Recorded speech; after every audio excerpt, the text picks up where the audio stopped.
धनश्री, आई मुलीचं नातं कसं असावं ग? बघ, मुलगी म्हणजे आईची सावली, लाडात वाढवलेली तिचीच बाहुली.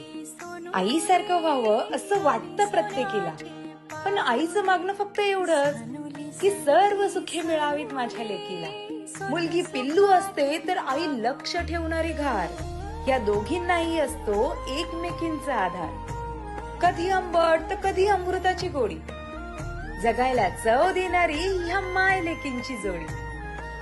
आई, तुझ्या शिकवण्याने मी माझं आयुष्यच घडवलं, तुझ्या पोटी जन्म घेऊन मी माझं नशीबच काढलं. ते म्हणतात ना, घर सुटतं पण आठवणी कधीच सुटत नाही. माय लेकीच्या नावाचं पान आयुष्यात कधीच मिटत नाही. माझी सोनुली सोनुली सोनुली